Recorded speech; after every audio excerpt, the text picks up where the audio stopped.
Good evening, Facebook Nation, and welcome to yet another episode, even though I'm 15 minutes late and I apologize, California traffic, of the Did You Hire Him Dead or Kill Him After You Got Him, episode number 44 here. I have with me here Cory Mosley. We're going to jump right into it. Cory, first and foremost, thank you so much again. I apologize.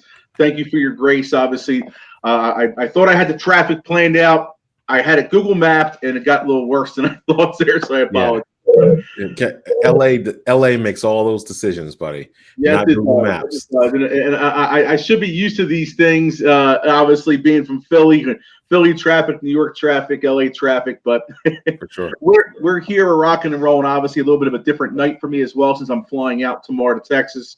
So we're doing a Monday night instead of my Tuesday night show with it. So here we are. For those who don't know me, Anthony Santangelo, National Sales Recruiter and Trainer for Automax Recruiting and Training. And I have here with me Cory Mosley. Absolutely amazing, as his own company, many different knowledges. He's an author, he's a speaker. He's going to be bringing the fire tonight. So please hit the share button.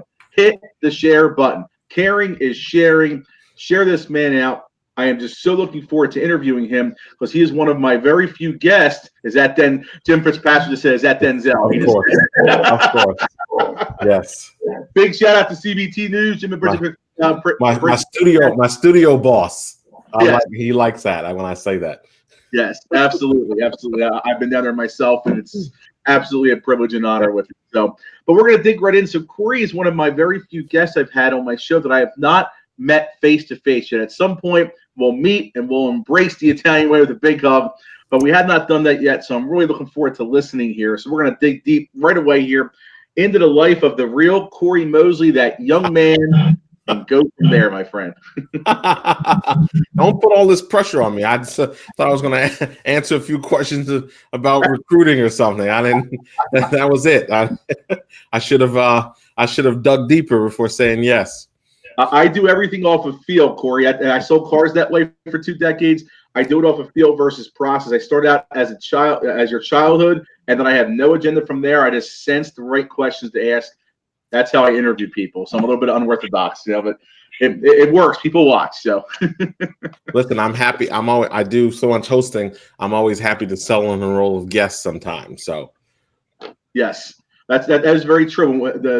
Those of us that host, sometimes it's hard for us to be a guest because we're used to this being the host all the time, which is very true. I had Marcus Stone on a couple weeks ago, and he's the host of the Daily Dose show. With it, so I just let you guys go roll with it. So I'm gonna shut up and listen here. I got my pen and my paper. I'm ready to go. So take it away, my friend. Whoa, hold on. I think you're supposed to ask questions. Well, I did. I asked you a question. Oh, what was the question? What was the question? You start out as a childhood. Where did you grow up? And okay. I'm literally Okay, we're rolling it back. Well, listen. I mean, I'm a Jersey guy at heart. I'm from Jersey. And I live in Virginia now. I go back and forth to between those two, when I was coming up. I'm probably one of the few people that is not relational to a dealership that drove a demo to his high school graduation. So that's literally how early I was in the car business in my teens, in the retail car business. Ultimately from there, I mean, the way I sum it up is, I worked for good managers. I worked for bad managers. I had, my first manager, he's got to be dead now because he was really old back then. But, my first manager, said, hey, just bring him in, sit him down. And if you're running into trouble, come get me. I mean, that was the experience, learning stuff like the Columbo two-step and things of that nature. And really being fortunate enough, though, to understand both sides of that business, meaning a lot of people come into business and they only see bad management. And if they stay in the business, they go on to become bad managers. And the bad sales managers, bad desk guys, bad F&I managers, bad GMs, because they don't see a contrast. So I was fortunate enough to have a contrast to those two things, to work for some people so I can see both sides of the fence, and ultimately built the business around internet and BDC. And that was at a time when the internet, was faxed leads from AutoMytel or AutoVantage, from all my people that have been around. Yeah. When you're the young kid in the dealership who knows how to turn the computer on, you become the de facto internet manager. Mm-hmm. And at some point I had to make kind of this decision. And as the backstory, it's fun because I don't get a chance to tell these kinds of stories that often. But, you know, I wanted to be a lawyer. So I'm probably also the only 13-year-old whose favorite show was LA Law. I wanted to be Arnie Becker, you know, with the Bentley and wear my Brioni and do all this stuff. And I wanted to do that really bad until I got into this law program, this huge law program with one of the biggest law firms in Virginia at the time. And my mentor looked exhausted. He looked worn out. He was driving this beat up car. He'd come pick me up and take me to the meetings, and he was driving like a beat up car, and he looked exhausted. And I you know, got to talk more to him, and you know, he was $100,000 in student loan debt, and just looked awful, and basically setting the table that he would spend the next 10 years, 15 years, you know, killing himself to try to make partner in the firm, as that's the kind of quan, to do a Jerry Maguire quote there. Yep. And I just looked at it and I said, yeah, this doesn't look like Arnie Becker on TV. And subsequently, now here I go, ending up in the car business. And so having worked for good managers, bad managers, having come at a time when the internet was just catching on, having being young in the business, and then making that decision, what pathway makes more sense for me, right? Do I want to be in an environment where I'm competing to become a sales manager, and, you know, I'm competing against the guy's buddy, because I'm watching this too happen, right? So here comes a new guy. He brings his guys with him, or this is the guy's buddy, and hey, let's make him a sales manager, or the owner is so-and-so. And that's all great as long as you're competent. But I was watching people that I didn't view as competent get promoted and go in these roles. And I just started to think to myself, you know, I kind of had, you know, youth was not in my favor in those situations. If you really understand the car business, youth wasn't in my favor. And, you know, listen, there were probably some other elements, especially in Virginia, that weren't in my favor at that time. So I said, well, this internet thing is going to be interesting. And maybe I need to pay very, very close attention to that, because maybe I can position myself in a way where I can acquire a certain degree of knowledge. And then that would be valuable should I decide to not be on the retail side of the business. So, you know, so I put a focus in that area. I did work the desk. I did ascend to sales manager. I did, you know, run BDCs and internet. So I did not do F&I, so I don't ever purport to, you know, I leave that to my buddies out there, Shaka and those guys who are strong in F&I. But I then went to focus on those areas, and then realized quickly as time went on that, you know, 2004 runs around, and I realized now I have a lot of experience in this particular area. Had the opportunity to work for some progressive groups, some groups that committed to internet, committed to BDCs, committed to and made those investments and took chances on products. Some of those products never went anywhere, right? Some of those, my internet people on here, the go.com, and some of these companies that came and went in the internet bubble, we took chances on them. So I got to experience that. We had technology early on in the store. So that became just an advantage to look at. And I always promised myself also that I would always manage and try to approach any type of teaching in a way that was not reflective of how I was dealt with. And that's always been a concern of mine. So anyone who ever has attended training or heard me speak or conceptually in terms of strategies knows that kind of I'm kind of black and white in that regard. I want everybody to understand something, you know, motivate, educate, activate. It's kind of the cadence to always look at, you know, moving through this. And I think that's the deal. So, you know, here we are 20 years later. Everybody talks about, oh, I'm going to be out of the car business. I'm going to be out of the car business. You know, and here we are 20 years later. So, I think that's the abbreviated story. We got some people on. Shout out to Craig Lockhart. Shout out to Frank. I mean, I don't want to do. I'm sorry if I'm doing your job, Anthony. I just see them coming in. Okay, buddy. Shouting out Frank. Shouting out Brian Fitzpatrick's still in there. He's got a lot of questions he wants to ask that he probably knows the answer to already. Shout out to Jason May. Dominic's on. These are obviously some. I mean, I recognize a lot of names, but I know these are your people too. But that's kind of the story. And now, I'm fortunate. I kind of, I work selectively with retailers, really more on strategy. I don't really fashion myself as a trainer in a traditional sense. Training to me is a byproduct of looking at the overall challenges inside a store. So that's kind of become the approach to that, and really doing some things outside of the business. My new backdrop, actually, that's just went up. My new book drops this week. For entrepreneurs. So in the entrepreneurship game, I did release an automotive book a few years ago called The Way I See It. That's still on Amazon, but we're dropping a new book for entrepreneurs. And what I realized was, after 15 years in this business, that everything that I've worked to do in terms of helping people has been the product of business growth, has been the product of those strategies. So now we're just applying those strategies in a broad range, beyond the industry. Absolutely. So we have tons of nuggets there with it. So again, Facebook Nation, I have with me here Cory Mosley. So please hit the share button, as my friend Marcus would say, Hulk smash that share button and put this out there, please, please, please. Now let's reel back a little bit, get the fishing rod out there and wheel that line in a little bit. You grew up in New Jersey. Did you grow up in North Jersey or South Jersey? Yeah, Jim was asking what exit. Again, he knows all this stuff about me. So I was born in Elizabeth General Hospital in Elizabeth, New Jersey, but I spent most of my childhood, that kind of 0 to 10, was really spent out in the Brunswicks. So for Jersey people, right, that's exit 10, 9, right there in that area, New Brunswick, Monmouth Junction. So Central Jersey. If you're from Jersey, that's Central Jersey. Just a couple exits off of our boy Frank Lopes, who's in Freehold. Yep. Away. That's exit 7 on it. Yep, so that's right. So it's interesting because I didn't know, because of my miscalculation of California traffic here. I didn't have a chance to have a little bit of, as they say in the law form, a little bit of leadway here with the witness, so to speak. I watched LA Law as well. I always thought A Martinez was really cool because he didn't have a full first name. It was just A, right? I thought that was pretty cool. So yeah.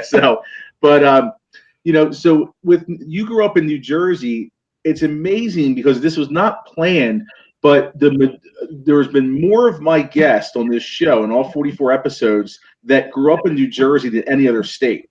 And it's not planned that way. It's just amazing. Right. I have one coming on next month as a repeat guest that she grew up in New Jersey and she lives in Florida now. And she's coming on as a repeat guest again next month.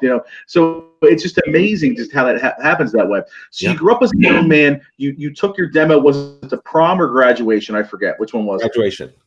Graduation. So took a demo to graduation, which is just absolutely, as the cool kids say, that would be a lit and dope, as these cool kids would say, right?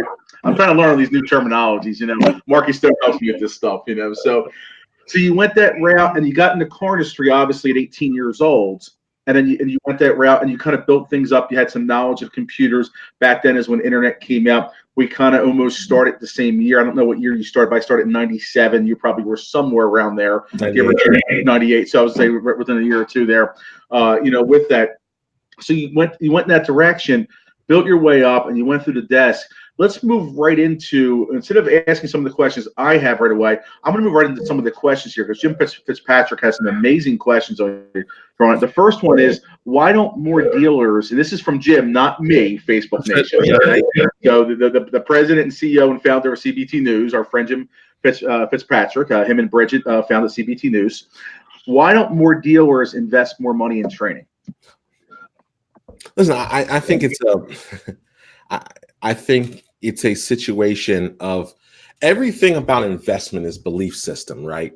So belief system and experiences. So a lot of us make decisions based on our experiences. So if I asked you, Anthony, hey man, tell me about the best party you've ever been to in your life, you could probably go think about it for a minute and go there and visually think about it. Probably can't share a lot of maybe some of the things that went down. But if I said, Anthony, you know what? Hey buddy, tell me the worst party you went to in your life. You could probably do the same thing. Man, I hated that. It was messed up. There was none of this, none of that. It was boring. Now, if I said to you, Anthony, tell me about the 32nd party you went to in your whole life, probably near impossible for you to tell me that. So our experiences are usually extreme. I had a great experience with this. I had a bad experience with this. and that belief system when it comes to investment. So where is a dealership positioned when they're making a decision for training? So the analogy I often use, or the conversation piece I use, is it's a lot easier for me to work with a dealer that's lost $100,000 a month. His ear to how to get that back is going to be much more open than trying to convince him he or she is missing $100,000 a month in business. So I think that buy-in and that belief system around what's possible is also driven by the experiences and value somebody puts on training. Oh, my managers, they should be able to train, coach, mentor everybody. Well, the problem is the average manager in a dealership doesn't get any training on how to coach, on actually how to lead, and how to establish any type of mentorship relationship. They get anointed manager. Mm-hmm. So I'm not talking about organizations that have exceptional training programs, the ones you hear about that have organized training for their people and do this. I'm talking about the majority out there. And that forces people to then manage how they were managed. And if that's a potluck, right? If it was good or bad, then you have that same product. But we're not actually training. We're not actually taking that approach to training. I don't understand because it's illogical to me, especially when it comes to managers. It's pretty illogical to me because you're talking on a group of people. I'm of the opinion that managers can save can save the industry as far as I'm concerned. And I feel that way simply because a manager inside a store has exponential influence, or whether that's a general manager or a sales manager or even a team leader, has exponential influence over everybody in the organization. Mm-hmm. Over an individual salesperson is generally responsible for his own production. A manager can kill a team, he or she can kill a team or make a team highly effective. Mm-hmm. And when you have individuals in place that can affect that, that's more powerful to me than any CRM, than any digital marketing campaign, and any advertising. So to not have that investment and to not take a practical approach to be in constant investment in that area. Mm-hmm. I watch them spend more on balloons. That doesn't matter than training. Yeah, I've seen that. And I'm sure you see it. You know, I think from your end, you have your clientele are people who are trying to be more progressive, right? Or are willing to make the investment in versus saying, hey, we'll run our own ads. We'll do our own thing. Hey, we'll train them up. You get them in and then we'll train them up, right? And that's the idea. We train every day. But you train on what? We don't need these outside people telling us how to sell cars. We love our bubble. And then we say it's the customer's fault. We say it's the internet. We say it's the disruptors. We want to blame a plethora of people. But then when we look back and go, well, here was an opportunity to do X, Y, and Z. And now I've been around long enough in that cycle. It's almost like a lease cycle, right? I've been around long enough to have spoken to a dealer, pitch the idea of, because I'm not in the coaching business, I'm not in the training business, I'm not in the consulting business, I'm in the change. I am fundamentally asking a decision maker, asking an organization on a daily basis to do something different tomorrow than they did yesterday. That's really the business that I'm in, is the change business. And when you're in the change business, that's a tough business because change requires belief system and changing a belief system and almost a faith of sorts. Right? So you have to depend on that idea. And if you don't have that, if you have people who don't have that belief system, it becomes problematic. And you know what? Unfortunately, I don't want to be right when being right means your business is closed. Mm-hmm. See, I've been around long enough to have sat with a dealer and said, hey, this is where the business is going. I really think you should consider doing this. I really think you should consider doing that. These are my recommendations. Oh yeah, I don't want to rock the boat right now. And I can think of, as I'm talking to you right now, I can think of 4 stores that said some variant of that to me that are no longer in business. Now, maybe they were fortunate enough to cash out. Maybe they sold. But when you sell them to the rest, you don't make any money doing that in most instances, right? Your sales effectiveness is in the toilet. Your CSI is in the toilet, and you sell.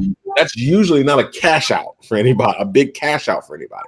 So, and I can think of these instances right now, and those aren't the circumstances I want to be right. I don't want to call up so and so and run into them somewhere and go, man, I saw you, kind of lost your store, or you had to sell. I told you so. Those aren't the moments that you want to do that. But so it's heartbreaking to a certain extent to see that, because there's this belief system that every car dealer is wealthy beyond imagine.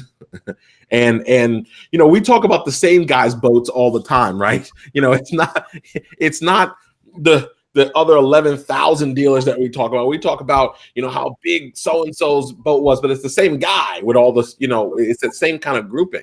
So, I mean, there are dealers out here that are on razor thin margins, are really trying, but they're potentially influenced by their people. They're potentially influenced by these different things. And then you use the word training. That has so many different meanings. And that's not just for stores that are quote unquote in trouble financially or in trouble with sales effectiveness and those things. These are sometimes your high performing stores. Bill Gates says success is a menace. It convinces smart people that they can't lose.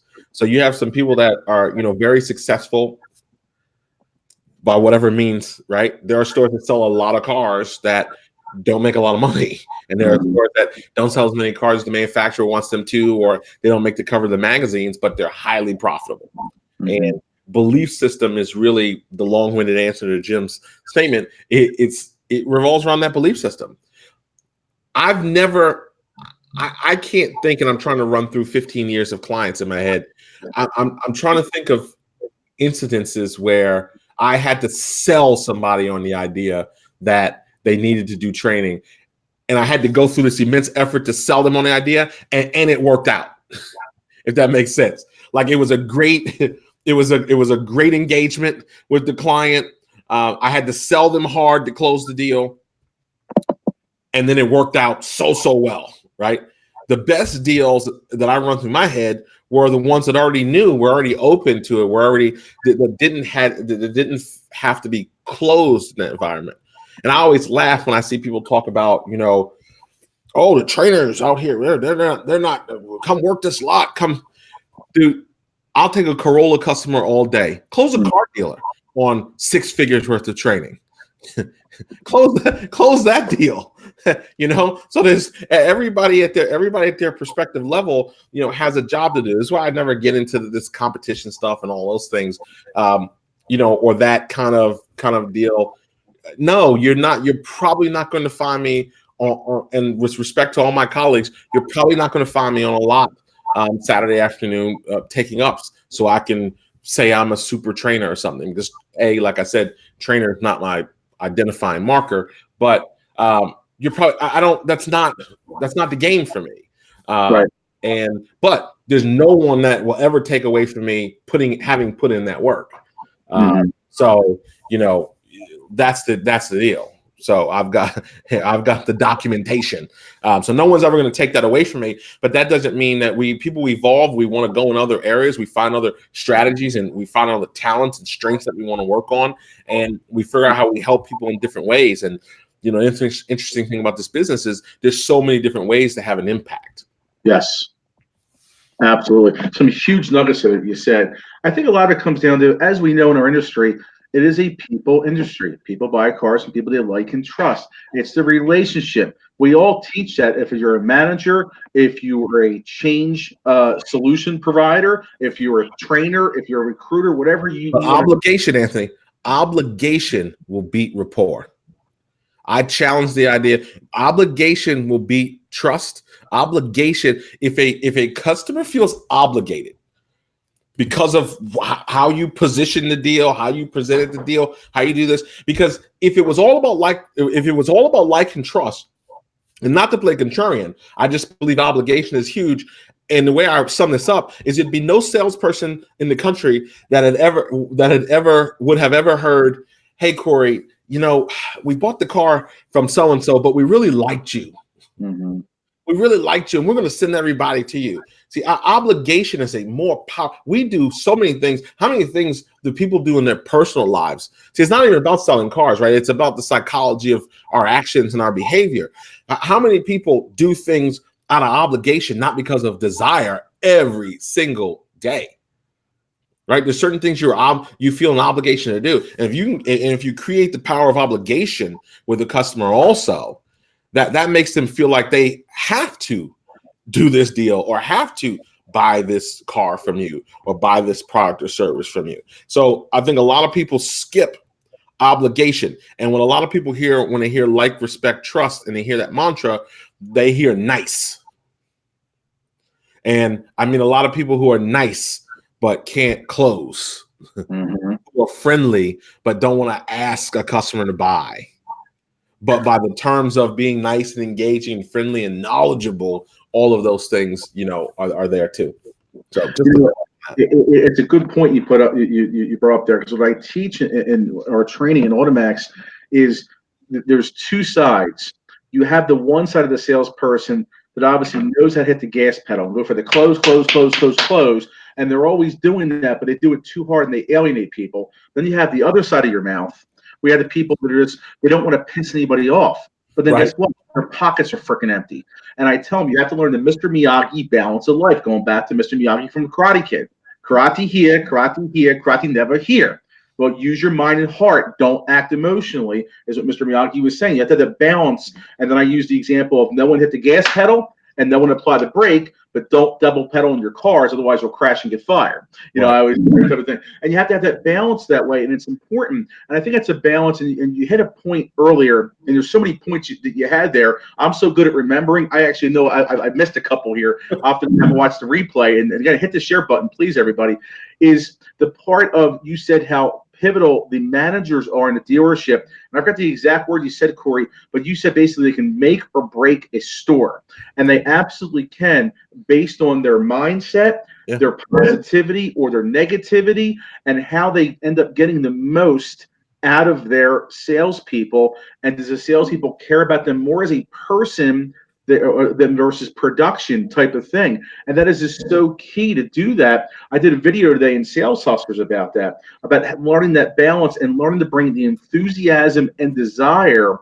And you have to manage everybody differently. And it's in any organization. It's not just a car industry. It could be in real estate. It could be jewelry. It could be as a trainer. I represent Automax Recruiting and Training. Craig and Ernie and Joe don't relate to me / manage me, however you want to say it, as an independent contractor. They relate to me differently than John Tracy and then Dave Hoyer. It's different because we're different personalities to help us become the best version of ourselves. And that's the key when it comes to training. What are you training on? What information? And are you really putting the time in to get that production from the person, which is just so key, Right. So.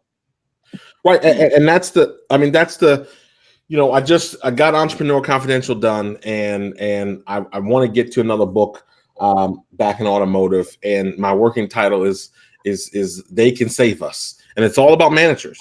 I created a program called the Indispensable Manager. We're working on it, making it a certification workshop, and it's really I'm convinced, and how I arrived there is I look back at 15 years from working with car dealers, and I looked at you don't win them all. So you can argue who did what wrong, who made mistakes.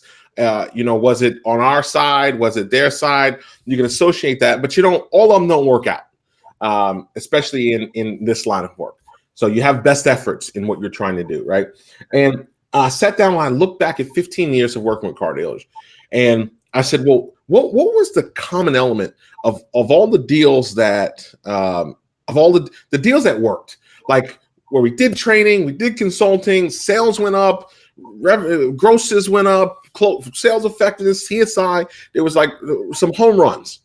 And then I said, the flip side of that is, I looked at the handful of deals that didn't go the way that I envisioned, or we didn't see the potential that I thought was possible when we first took on the job, took on the client. And I realized that the commonality was lack or positive, negative of manager involvement. Mm-hmm. So the deals where the managers are too busy to be involved because they're managers. I don't need any of that stuff, Cory. That's for the sales team. I'm good. Those are the problematic opportunities. And I remember spending 3.5 months in an organization. We spent some number of years ago, we were fortunate enough to do some work for the Van Tile organization. And we had over 40 of their stores, I think, at that time.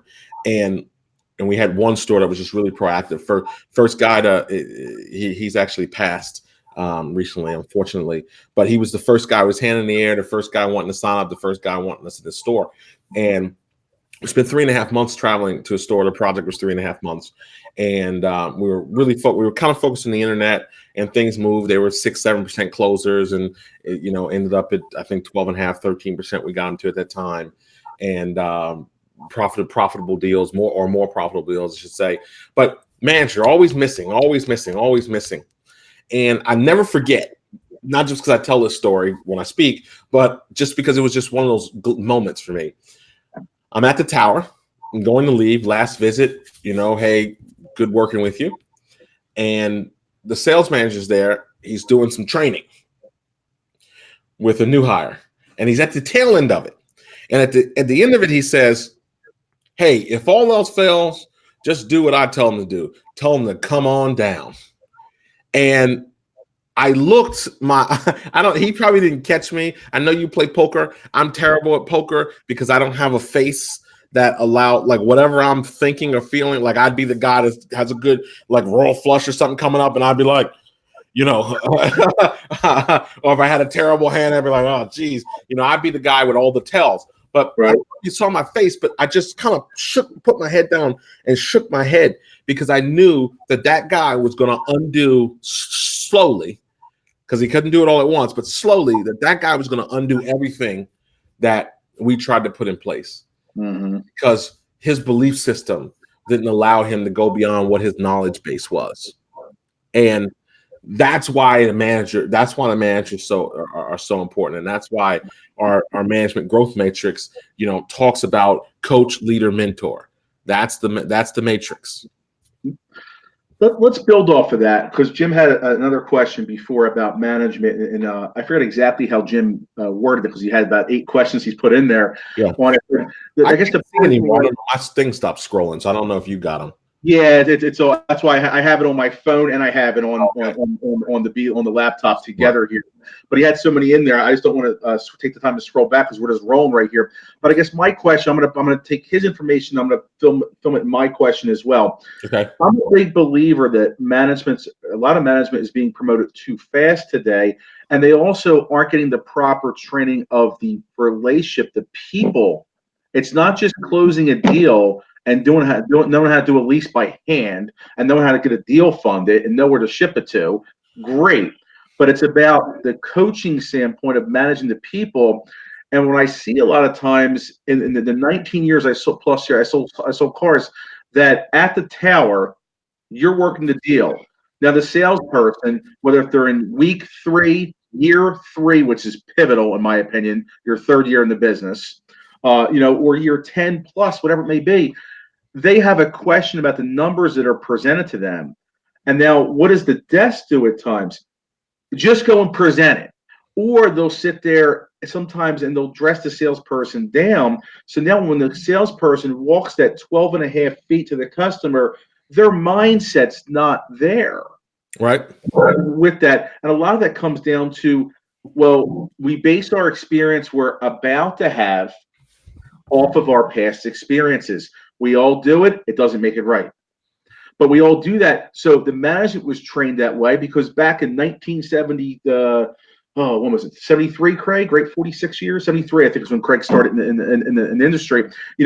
People got their hair blown dry. And Craig's hair was real long back then, but his hair blown dry, type of thing. In the industry, with that. But it's different now today, where it's like you have to almost encourage a little bit and pump them up to have their minds right. So that 12.5 feet you almost lose. So I guess my question is twofold here. One, if you were running the desk right now and desking numbers and your salesperson had a question, how would you respond and coach them to get them to present the numbers appropriately? And 2, do you feel that there should be so many years you should be on the floor before you go on the desk as well? So I think there's an old school, new school, right, attitude about that, right? Because I'm a skill set guy. So I mean, so my point is that the greatest analogy I ever heard when it comes to skill set was was this commercial that I hear all the time on Sirius Radio, and it's for a company called the Income Store. And this guy comes on and he says, if you were in a race and it was a 12-year-old and the winner of last year's Tour de France were in a bike race, who would win? And he says, obviously, most of you would say, of course, the Tour de France guy. But what if I told you I put the Tour de France guy on a tricycle and I put the 10-year-old on a 10-speed? Now who wins? The point was, it wasn't about the person, it was about the vehicle, right? So I'm a skill set guy and a strengths guy. I think people need to be. I think there's a lot of people in the dealership right now that could be highly effective that are in the wrong positions. Right, because we've given them a pigeonhole, we've put them in a pigeonhole in some type of situation, right? So somebody comes on, and I mean, somebody comes in the dealership, and somehow we have this process. We anoint them. You know, they were a terrible salesperson, but now we make them an F&I manager and train them up, and then they become a fantastic F&I manager.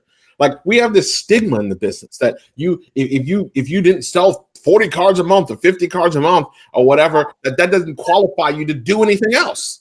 So I didn't get any training. I came from the he's good with people school of training, right? So what did that result in? I spent my first year in the car business making $38,000 a year, selling 12, 13 cars. That had no reflection on my talent, because talent without training leaves me. That was raw talent. That was me training as a speaker since the age of 14 and competing in high school and prepared speech and extemporaneous speech and being in the drama club. It was all of those factors. It wasn't until that actually got combined with some functional training and testing things and trying things and doing that. But all of that really happened once I got in BDCs and internet departments. So that's where that real learning kind of kicked in. So I don't ever profess, a great month for me, 3 cars was probably 2023 cars was probably my high number. Now, what does that mean? I've helped, I don't even know the number in 15 years in terms of salespeople and managers sell more cars, have a greater impact, and increase their income. I've done more in this capacity than I could have ever done simply at the dealership, or simply just trying to be focused. And my hat's off to those guys rocking 100 cars, making a ton of money. I love it. What's possible today? Oh my God. It wasn't available to us. And the 90s was not that long ago when you compare it to the 80s or the 70s, but none of this was available. I mean, we just did a workshop, our 14 year, we just did a workshop in June for internet and BDC, and I didn't spend one dime on marketing. It was all social media. It was all working email lists. It was all working the network. Now, if you fast forward to our first workshop, I was sending direct mail. I was sending mail. I mean, literally pictures of myself, my wife, my team, stuffing envelopes, sending e-faxes to promote the event, and trying to come up with all of these ways to promote the event. So just in that capacity, right? You fast forward the abilities that there was no idea to be a YouTube or a bomb person, or that wasn't even on the table back then. Right. So my premise here is that we lose so many people in our business because we don't find the right vehicle for them inside the store. I've taken somebody recently that was a 4-car salesperson that by any stretch of the imagination would have been fired from a dealership and moved to a BDC, and now nobody ever paid attention to the fact that she had worked her previous job. She was making 90 phone calls a day in her previous job that was in insurance. No one paid any attention to that. And I happen to, I like to interview staff and different things and try to blend in. And I'm out on the point having a conversation with her one day and learning all these things about her, knowing that, we were doing some things in the BDC, but she's in a much better vehicle. Now she's not starving because she's dead in her draw. She's all backed up in her draw now because you can't make any money selling 4 cars unless you're 4 monster, crazy, stupid used car deals. And it wasn't that, trust me. But now she got in the right vehicle. And I think so much opportunity is missed and so much talent is driven away because we go, oh man, you sold 6 cars, you suck, you're fired. And we didn't look at where other opportunities people had to excel. So I don't know. I'm concerned overall at the quality of people that we put in front of our customers. There's some quote unquote old school things I kind of agree with him a little bit. I mean, there was a time when you had to have, I couldn't even think of working at a Mercedes store or BMW store my first several years in the business. Like I wasn't even on the table. Mm-hmm. Like, we want W-2s. Right. We want 5 years minimum experience. We want a couple things. So I think, if you have no training program, that just drives turnover so much if you don't really invest in that. But putting people in the right vehicle, number one. Number two, I take the same approach to that desk situation. Is there's training and then there's coaching, Mm-hmm. right? So in that real-time scenario, that's a coachable moment, right? The training, I want to have organized training, right? I want to train. I want to Tuesday at 2:00. I want to map out my concepts. I want to walk somebody through these steps. I want to educate them. I want to motivate them. I want to activate them in a training environment.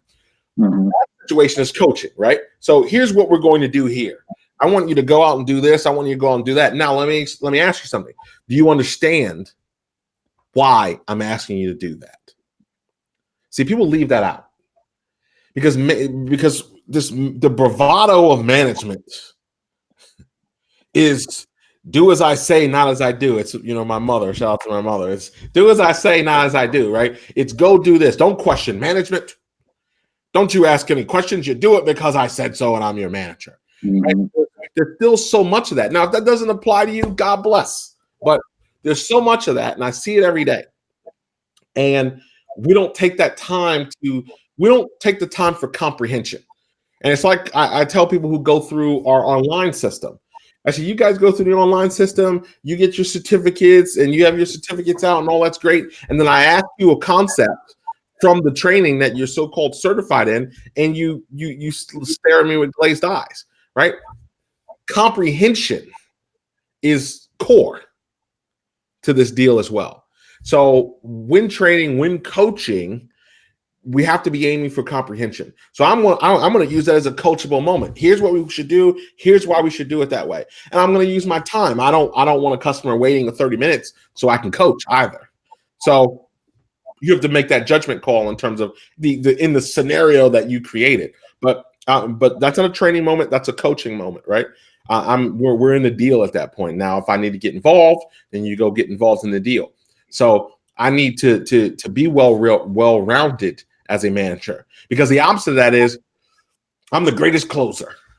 So, Cory, I talk to every customer. I sit them down. I close them. I make deals. I close deals. Now, I'm not very good at motivating my people. I'm not very good at managing my people. I'm not very good at coaching, and I'm certainly not a mentor for anybody. So, but in their defense, who taught them how to do that? A dealer calls me. I tell this story often. Dealer calls me. He says, Cory, I love this story. I told it in an ADA last year. He says, Cory, I'm having a problem with my GSM. I said, well, tell me what the problem is. He says, I want us to be like the Ritz-Carlton.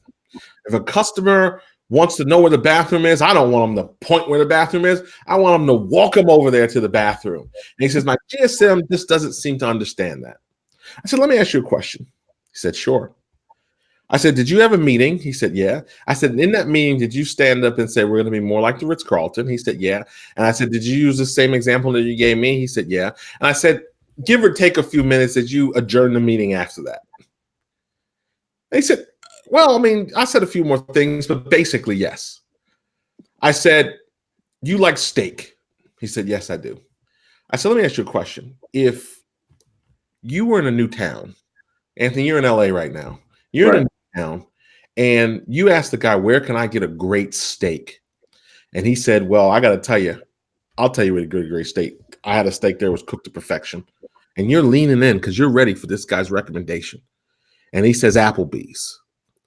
What are you going to think that guy knows about steak? Nothing. So let me ask you this. has your GSM ever stayed in a Ritz-Carlton? Does he have a belief system? You heard me talk about belief system early on. I'm huge on belief system because it drives everything, right? Does he have a belief system that spending $850 a night for a hotel is in his realm to do that? Or does he think, hell, I don't sleep there that often. You should be out you should be out and about. So who cares where I lay my head as long as it's clean? So if you got a guy who thinks the motel Tom Bodette leaving the light on for him is his standard of belief system in hotels, how will you ever get him to take on this attitude of being the Ritz-Carlton when he doesn't even know what that means? And that is fundamentally what happens when you don't actually get comprehension from people. And then the dealer gets frustrated. And says, you can't carry out my mission. I got to find somebody who magically knows exactly what I'm talking about. And I want to hire somebody with all the skills I want so I don't have to train them. Doesn't make a lot of sense.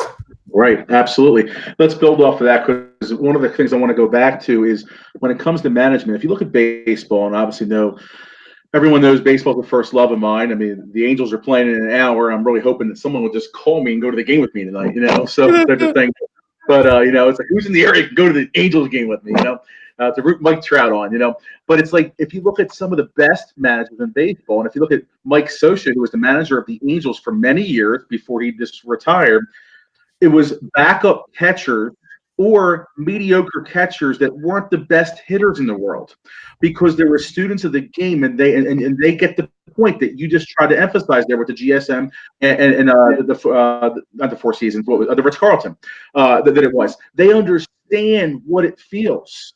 Yeah. One of the things I try to pride myself on, I understand how it feels to be skated on a deal, to work 4 bell-to-bells in a row, to have my hair blown dry, to me and blow the manager's hair blow dry back for me, the way I was, to go through that. And if it could never be enough, where it was, good morning, Anthony.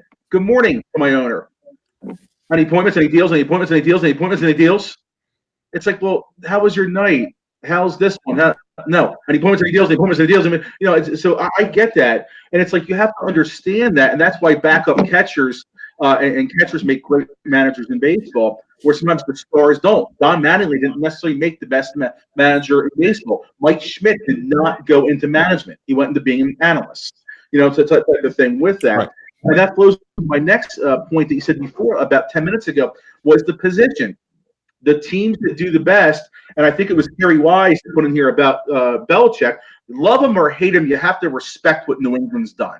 And Coach Belichick started with the Cleveland Browns and had a rough tenor there, moved it with the Jets, and obviously went to the Patriots, and he found his way through it. He was a mediocre football player, but he understood how to manage people with that, and he gets them to drink the Kool-Aid. But the real good teams that develop the talent sometimes switch that position player that is a tight end in college, or as a running back in college, to a tight end.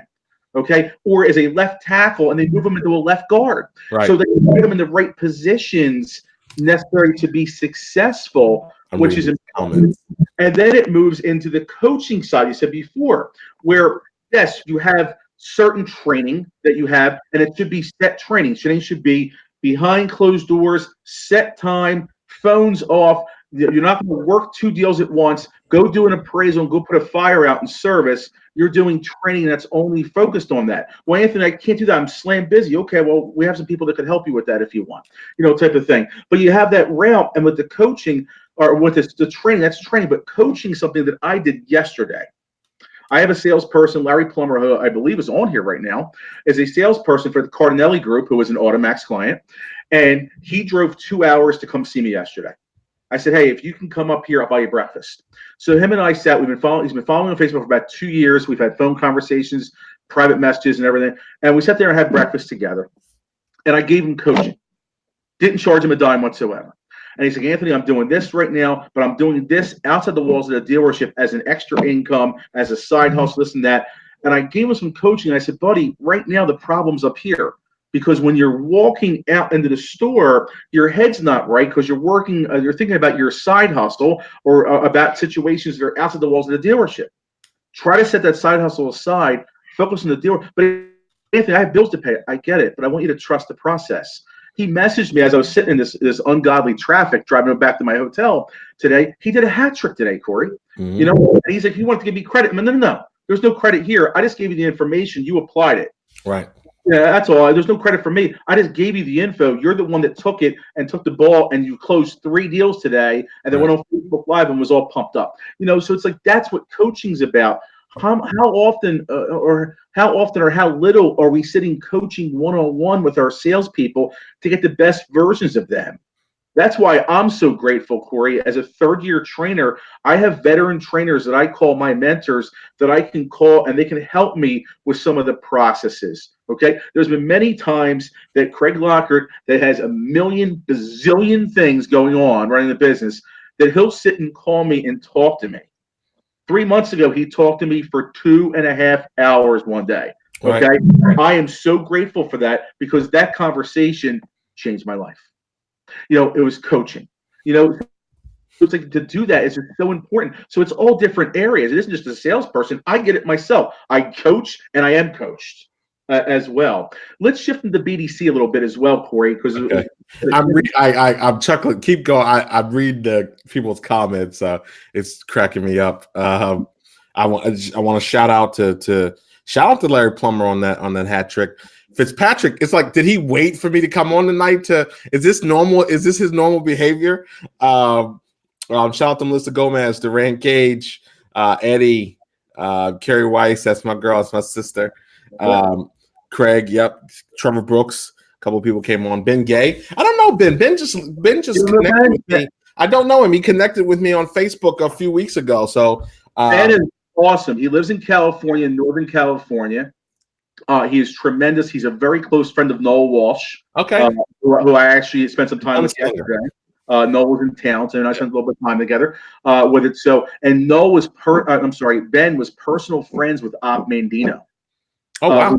Who's someone that obviously we teach in our automatic classes. A better way to live. And obviously, he wrote the greatest salesman in the world, but we teach a better way to live, which is very important. That the Rule 10, the Dead at Midnight principle as well. So, yeah, you definitely should interact with Ben. He's a tremendous gentleman. All right, so what was your question? My question was moving into the BDC, and thank you so much, everyone. We got some all-stars on tonight, Corey. They all came to see you, buddy, which is so awesome. So thank you, everybody, for doing it. I love them all. Here, but we got an all-star cast here. We got a lineup here that's better than the Yankees, I tell you, or better than the Dodgers. So for those that are Dodger fans, So, but I want to move into the BDC a little bit here. So Jim had asked a question earlier about BDC. Should it be salespeople or should it be this BDC? Do you start there? I think the answer is both. And why don't you kind of take it from there and elaborate? Wait, so is your question that people need to come through the BDC to go on the sales floor? Right. So that was Jim's question. Like, do you put sales? In other words, I did internet cradle to grave, but I didn't touch the internet lead until year 5. Right.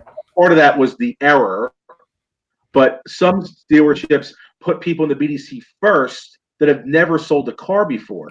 Right. I think there's some good and bad on both sides. So why don't you take it from there? So here's the thing. My philosophy on this issue has never changed. Despite all of the battles that people have put together to battle out your theory and all these other stuff, here's the fundamental truth. The fundamental truth is what works in Skokie, Illinois may not work in LA. Mm-hmm. Okay. What works in Muscatine, Iowa, may not do the same in Miami, Florida. Muscatine, Iowa. Shout out to Muscatine, Iowa. Some of the nicest car people ever. Rented out a hall and bought me nice dinner and just beautiful people out in Muscatine, Iowa. But so you have to. The greatest mistake that gets made is the idea that I have so much knowledge. And I know everything about everything that I can just go into anybody's store, reach in my briefcase, and pull out the answers. Right? That is the greatest. That is as I watched 15 years. I watched new people come on the scene, new consultants and new trainers and new people. I watched several people come and kind of make it ish. I mean, I've seen some people come and kind of go back into the retail market, and I don't take shots. I don't do negativity. So it's not a statement of negativity. My point is one of the biggest mistakes that gets made is we operate on the assumption that because something worked here and I was good at it here, that now makes me a de facto consultant that I can now apply that same idea no matter where I go.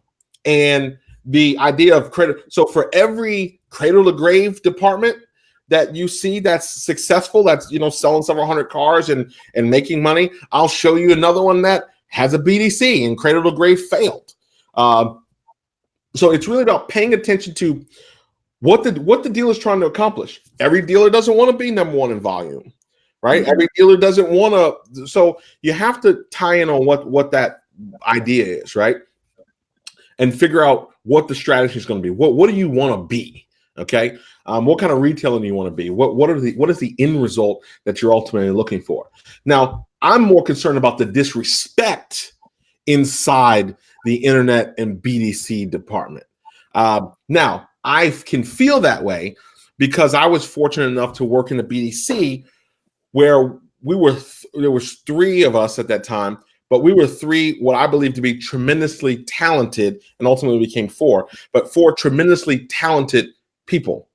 And I'm not saying that because I'm so great. I'm saying that when you think of the respect level that gets given to, we would go in and close deals for people that we brought in. So we had authority to work deals on top behind the salesperson without the salesperson having to rely on the desk to come out and some of those things. So there was an investment. We were probably paid more than the average BDC rep was, also underpaid in my opinion, nonetheless. And my guys out there will attest to that. Underpaid, but we were paid more than the average was for that reason. But so we didn't have that problem because we knew that the floor knew they wanted us in their deal.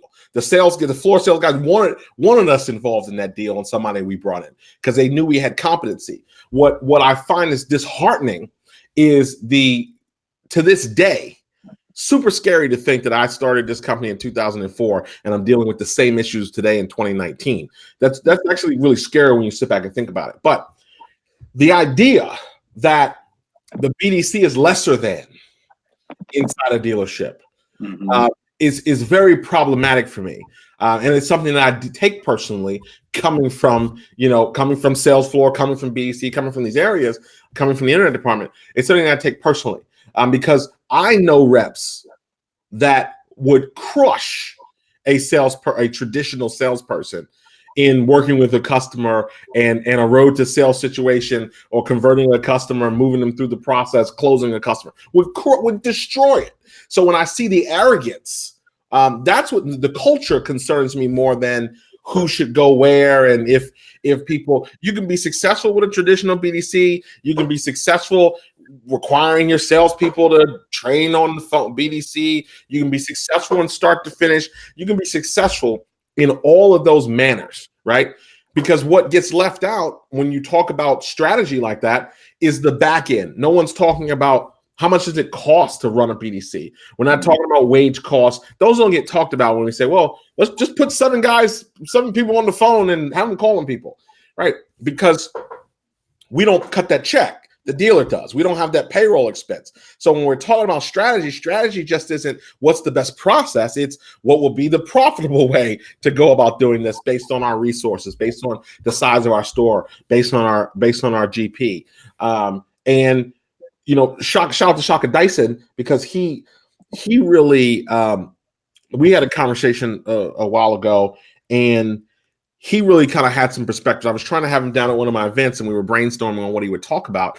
And, his perspective on the responsibility of F&I in an era where you can't rely on front-end gross, and how you need to have a greater responsibility on the F&I department. And I think that's something that gets missed in that relationship, in that triangle of a BDC, the finance department, and the sales floor. That gets missed because if you can have a highly profitable finance department, then you can take more risks on the front. You look to your BDC as a traffic production system, methodology and strategy, because you have other elements that are strong. So all of that big ball of wax, you got a 300 PVR F&I person, then that's going to completely shift how you drive the rest of your traffic, or how you can rely on those things, and what you can invest in. And can you invest in leads that are higher funnel versus lower funnel, and all of those things that go into that go into that big ball of wax. And then all that goes into the decision. So be wary of the individual for any dealer people or decision makers. Be wary of the person that's like, no, this is the way you have to do it. I don't happen to believe that for sustainability's purposes, right? It's, I know you've been talking about your journey a little bit with food and everything. It's something that I've dealt with forever, and I'm having this conversation with my wife. Who was doing the keto thing and was great, dropped all this weight. And then the moment you put a slice of pizza in your mouth, you undo the because it's a regimented program, a state that you have to put yourself into.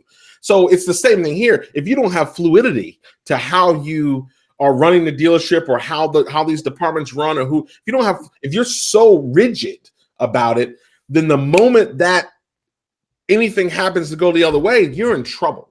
So being fluid and designing a process for the store is, to me, more impactful than a universal approach to it. Right. It's selling off a feel versus process where you're calling those audibles. There isn't a set cookie cutter way. I remember one manager I had, I didn't meet him till I was about 5 years into business. Great to talk about baseball with. Love talking baseball with him, but he only had a set cookie cutter way of managing, and it was for rookies. So him and I butted heads when it came to working deals. From a baseball standpoint, we do the trivia, and it was great. But from a deal standpoint, he couldn't be the flexible. You have to have that gray area a little bit, and that's what I've been learning, because I'm a stubborn Australian, where I had a certain way when I sold cars, and it had to be my way and my way only. And part of that was I refused to fake book, as I called baseball, and I refused to do it, and I was wrong for that. And obviously, I made the changes in my life on it. You have to make those changes where now I don't get upset as much anymore. I still have a lot of growing to do with this, but I'm getting better as far as making the changes necessary and calling those audibles. Okay, no problem, we're good, and let's do this, and then reinventing things a little bit where it's okay. And when you do that as a store with your BDC versus looking at, I'm paying this person X amount an hour, this person X amount an hour, I'm giving this and that, and I look at the leads and they're not there. Okay, we're going to dismantle the whole department. Well, really? It's just, we're going to have the salespeople follow up. Okay, that's great, but if you're going to have a salesperson follow up on internet leads the way that I did, you better eat, sleep, and breathe it 24/7. Forward your calls to your cell phone, and when the phone rings at 12:30 in the morning, you better pick it up. I did that, and I'll tell you what I call that. I call it holistic. A lot of that's holistic versus realistic. So I remember this was the great debate when Alan Ram was around. May he rest in peace. He had his sole belief was your salespeople have to be responsible. They should be trained to do the complete job of a salesperson. And then that debate raged with guys like Sean Bradley, who's a good friend of mine, who would say, "Hey, no, BDC is how you." And it would be this kind of debate there where this was kind of the way something had to be done. And I called it holistic versus realistic. Holistically, in the perfect world, the salesperson, we redefine the sales role, and they're experts on the telephone, they're experts one-on-one with the customer, and they're digitally savvy to send out their emails and opt customers into text message and to do all these things. That's the holistic approach. The problem with that is the fundamental change. Remember, I'm in the change business. The fundamental change required to make that happen is a much bigger undertaking than most dealers are willing to do. Most dealers are not willing to. Peter Drucker said that in order to survive in the future, an organization must be willing to abandon everything that it currently does. And that is not the reality for most dealers. Hey, here's 10 things I'd like you to do. Well, Cory, why don't we start with 2? Yeah, that's not how it works. So that drives some of those fundamental issues that you get into what you'd like to do and then what's actionable for you to do. And that's where I think the consideration has to be, not just preaching the word and saying, hey, we should be able to, salespeople should be able to do this, do that, and the other. But that's not the reality. And that's why you have guys in the industry. That's why you have guys that we hear from hear a lot from. Everybody wants to talk to Frank Graniti and all the great things that he's doing, selling a lot of cars, dialed in. I mean, he's dialed into a system. He's dialed in. Again, there's so many moving parts there, right? How about not jumping dealerships every 5 months? That certainly will position you to build a customer base. And how do you get all these things? I worked with several salespeople back in early 2000s that had assistants and had all of these things going on. They ran their business differently. They ran their business like a business. They weren't the guys I'm thinking of. They weren't waiting for the lunch facts to come in to figure out how many chicken parm orders we're putting in at 9:30 for 12:30 lunch. They weren't, they just weren't. And I'm not saying I'm not saying anti-social is the way, but they just weren't. They were social guys, but they weren't worried about how many LeBron put on the board and who said what and the politics of the day, and they just weren't into that. And you're always going to have that piece of the puzzle. But again, to me, it goes back to managers. It goes back to who I hire. It goes back to the concept of this show, right? Which Craig knows I love for eternity. That title. I wish I could steal it, but everybody knows that it's kind of his iteration. But it goes back to this point, right? Is that we lament about lazy salespeople. We lament about they don't think enough. They can't be fluid in the deal. They're too regimented, or they don't work hard enough. They don't make enough phone calls. They don't complete their tasks in the CRM. But nobody wants to examine how we went about hiring them. I'm a hire slow, fire fast kind of person. This business is not that way.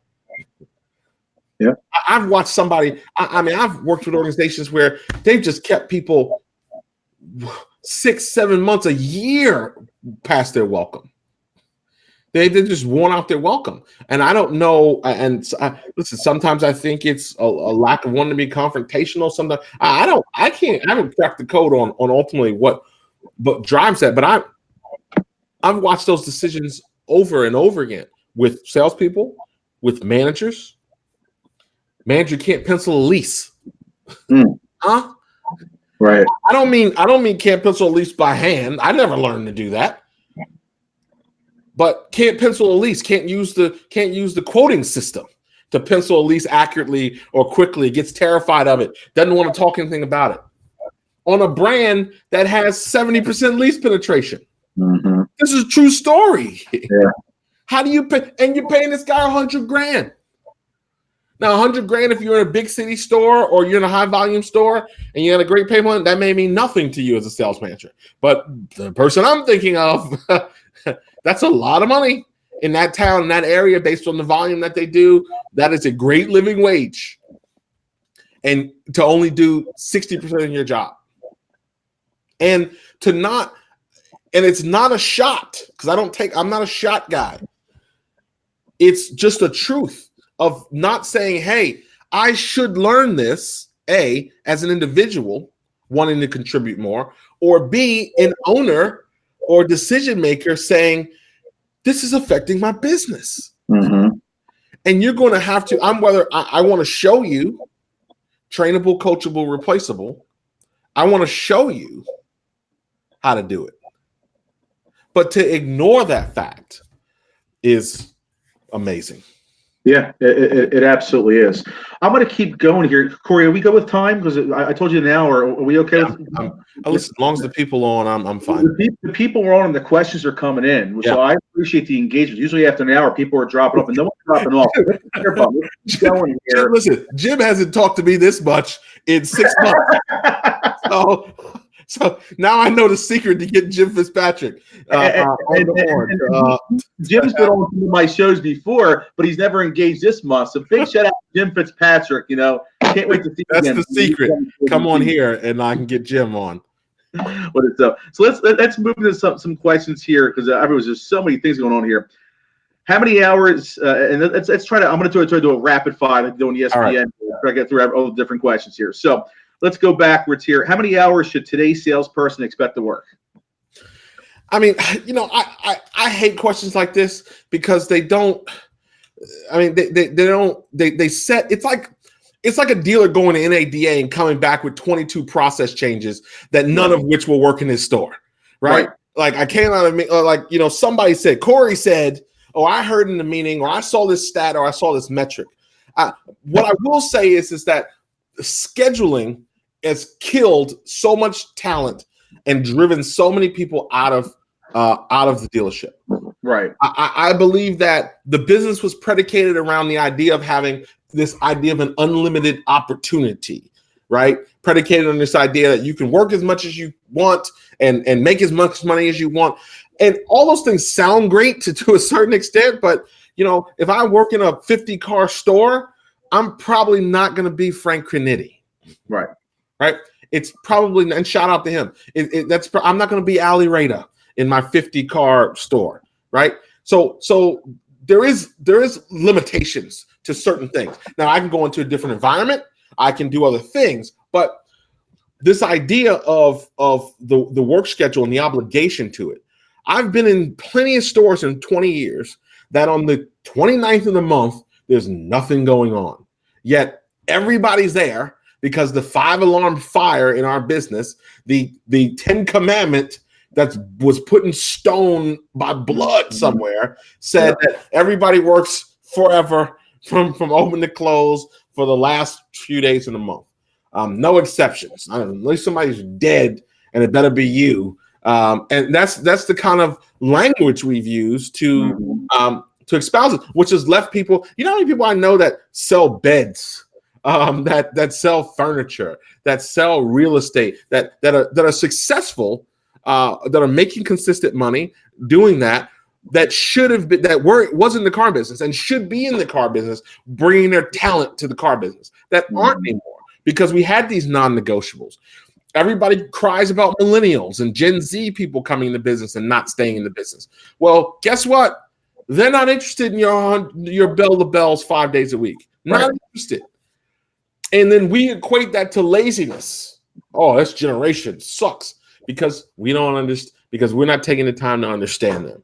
Right. You don't have and if you've got millennials in your store and you don't have a mentorship path or a systemized mentorship methodology for them, you're dead. Yeah. You think dropping a 5-page pay plan that shows how they can make $100,000 in 3 years is going to do it? But you don't do anything socially. You don't do anything for causes. You don't do anything. You don't have any wellness aspects to your pay plan, to your comp plan. Dead. DEAD. Dead in the water with that group. Absolutely. And that's very valid points there when it comes to that. And also it has to do with women as well. And I'm going to be talking about this on Wednesday in El Paso. I had to recruit and retain women in the car industry for the El Paso New Car Dealers Association. You know, is it the end of the world that we have to break our car business Bible, so to speak, and let a mom come in at 9:30 instead of 9 to put her kids in the bus? I mean, is she really missing something? We have to make her be there at 9 and then write her up or yell at her, make her feel awful all day. You know, it's the same principle that way. You know, most people who make the policies don't work the policies. Right, exactly. You know, and for Frank Crinetti, if you don't know Cory, Frank Crinetti lives 2 miles from me. We live 2 miles apart. Oh, nice. We're both in Glen Mills, Pennsylvania. Okay. And you know, and Frank works for the Piazza Automotive Group. Obviously, has 20-something stores. Tony has all those stores and everything, and they have multiple different Honda stores. So sometimes he competes against other Honda stores. But for him, he's developed this base where people just come in and just reach out to him. So there's ways to do that. So I know you said that maybe you can't be the next Frank Crinetti in your store. I'm going to kind of massage that a little bit there. What I said is that when you talked about how many hours and you talked about that expectation, I said that people have this grandiose idea that the sky's the limit, everything's possible. You know, there's the inventory, it's your own this, it's your own that. And I'm saying that if you work at a Lincoln store that sells 12 units a month, you won't be Frank Crinetti. Right. So you may have to get in a better vehicle and a better environment and work your business to do that. Right. And you could be pound for pound, to use the boxing term, you could be the Frank Crinetti, you know, in your industry if they're not selling 400 cars a month, that store, you know, Paragon Honda, Brian Benstock store, Automax client, you know, number 2 in the country last month in sales. And Brian obviously says that's not good enough. He's going to be number 1. with it. So they're doing bonkers amount of Acuras. I think I said Honda. I meant to say Acura. All those Acuras in the deal, but it's all based on pound for pound and what you're doing. So you can do that. You absolutely can. Let's move to some more questions here. There's so many good questions. I know I'm not going to get to everybody. I apologize. There was one other question I wanted to. Here we go. Why can't someone just be a presentation and demonstration expert backed by a strong BDC and follow-up professional? This is a proven lethal combination. That's from my friend Eddie Gilbert. Yeah, so shout out to Eddie. And listen, I think that there's a process somewhere that works exactly like that. I had so obviously for those of you that don't know, I host Progressive Retail on Jim and Bridges Network, and I had on John Elway Toyota. John Elway Toyota, 1,200 stores, one price. And I believe somebody asked about one price. One price store.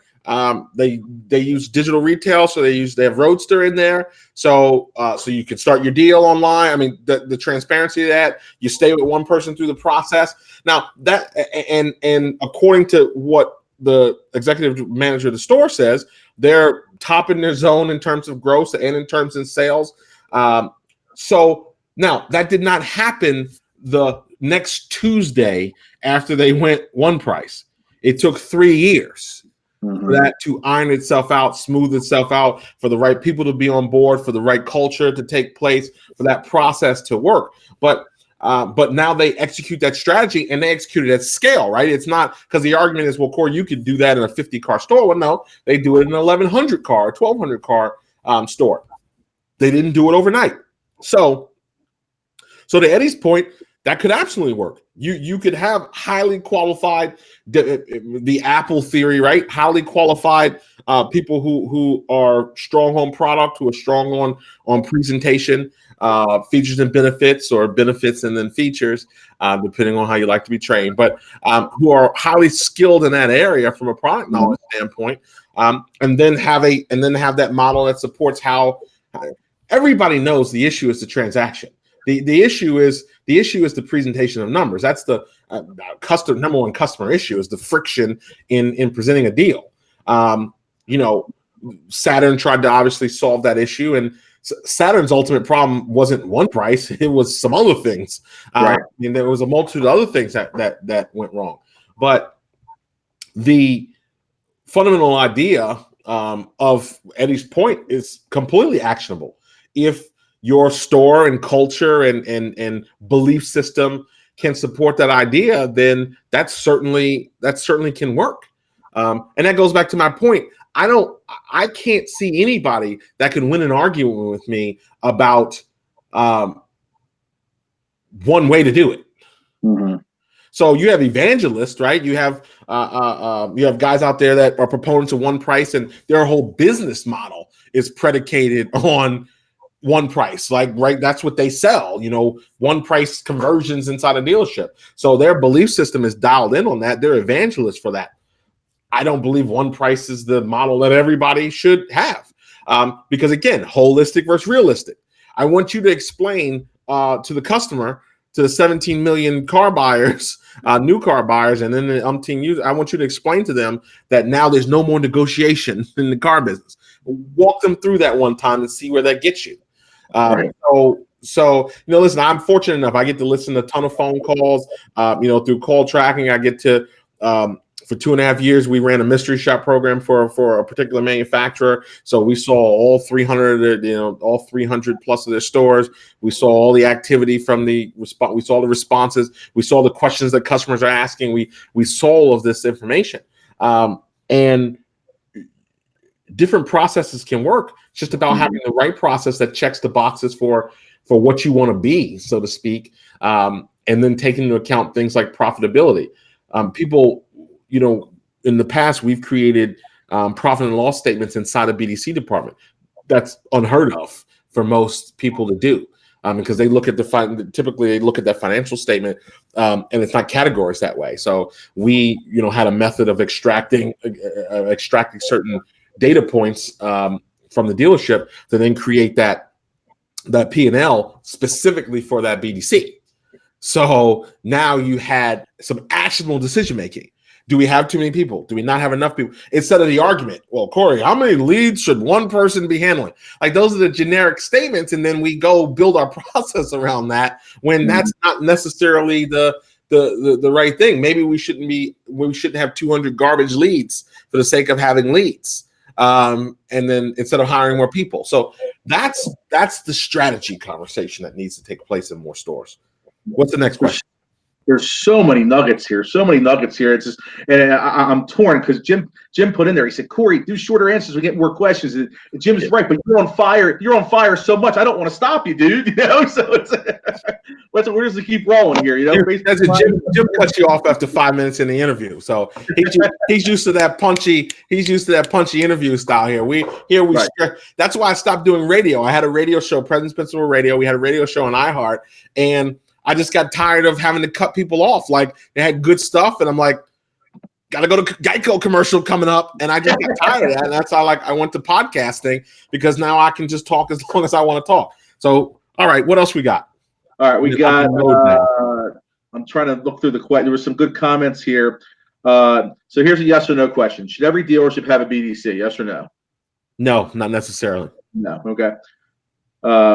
We did the salesperson one. How long should a new salesperson train before they hit the showroom floor? I think that depends on. That's not a timeline answer. Right. That is a content answer. Yes, the first. So from a BDC perspective, you can't even touch a BDC for at least 1 to 2 weeks. Touch a real live new fresh lead for at least 1 to 2 weeks, and that's product training, that's CRM training, that's Mosley 24/7, which is our virtual program. You got to hit that. You got to hit all of those kind of buttons before. And even then, you're going to start talking to 90, 120-day customers that everybody stopped paying attention to. Although every dealer in the country tells me they follow up till the customer buys or dies, which is not true. Right. That's very true. They call once and they give up in the process. Seconds, next question. Instant gratification industry, which is not a good thing. I'm too through with Jim tonight. Go ahead. We'll call him later. We'll call him at midnight. You know, should all sales managers come from the showroom floor? Should be promoted from within, so to speak, or from outside industry? Should they come in? Should it be a prerequisite to be a manager that you are a salesperson? Yes, a car salesperson. As a sales manager, like, because manager is broad, right? I could be the F&I man. I could be any type of manager. But I'm going to, in my heart of hearts, I'm going to say yes. Mm-hmm. And the reason why I say that is everybody likes to call their industry unique. The guys in medical like to say medical is no big. Guys in biotech, guys in real estate. But if you haven't, you didn't have to be the top salesman. You didn't have to be the high gross person, because I think there's skill set issues there, right? But mm-hmm. I just think that that you just have a better perspective on things having done it. I was fortunate enough. One of the organizations I worked for was DCH, which is now Lithia, and I was fortunate that I worked at the Toyota store at a time when Brian Lamb, who Shawal Lamb was the CEO and chairman at the time, and his son Brian Lamb came into the business. I think he's now like a platform director for all their stores now. But I always had tremendous respect for him, because Mr. Lamb made Brian basically do every job. So Brian's first job was sitting next to me in a cubicle selling Toyota, slanging Camrys. No one's selling car in America. Press hard, 5 copies, right? So that was his first job. Then he went and wrote service. Then he became a service director. Then he went and did used cars. Then he went and became a service manager. You can't run game on him, in my opinion, right? Mm-hmm. As we would say, you can't really run game on somebody because you hear these things, like a lot of GMs come out of sales, right? And they get put together a lot of times by the service department in different capacities, because they really didn't know service. Mm-hmm. And if you have a service general manager, they usually really get put together by the sales department in these different ways. And I remember having a general manager who was promoted. Ironically, coincidentally, his father was the controller, so he magically became the GM. But he was promoted out of the parts department, And as clear in my mind as if it was yesterday, even though it was 20 years ago, I remember he was covering desk for some reason. I remember going over him with a customer, and he looked me dead in my face, and I'll never forget it. And he said, "I don't know what you want me to do. If I go over there, I'll just give it away." And that was my support system from the King Kong GM in the store there. So I just think. And he couldn't help me because he had no actual perspective on selling cars or that function. So I'm not going to say there's never been a effective sales manager that came from another industry, but I'm going to say yes. Yeah, I agree with that, because it's very important in our industry. If you're going to teach it, you better sure as hell done it, and that's a big thing for me. Obviously, people say, Anthony, why'd you become a trainer? Why'd you leave a dealership less than a mile from your house, making well over 6 figures a year, sitting on appointments, never taking it up? But I had a tug in my heart. But I had 19 years in the trench, and I still sell cars to this day. Not often, I still do it, and people respect that. And it's the same thing. It's a certain respect there on it. So, right. I hate that. I think the dumbest thing. I hate when I hear people talk about those who can't do those. I mean, those who can't do. Can't teach. I think that is the dumbest thing on earth, because what you're saying is I'm not supposed to do anything else. I'm not supposed to try to help people in any other way, or use any other skills or use any other abilities. Why? Because of that. That is the dumbest. That is the dumbest thing. I've gotten that. I've had people put comments on my videos. Oh, this guy, I guess, couldn't hack it. That's why he went to be a trainer. And you know what?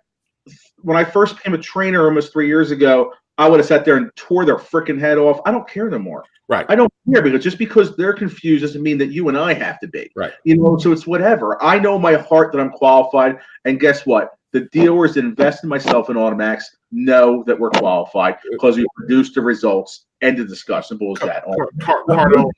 Cardone, amongst his other things, always has a good line when people do that. And his question is always, "Hey man, what did you give up on?"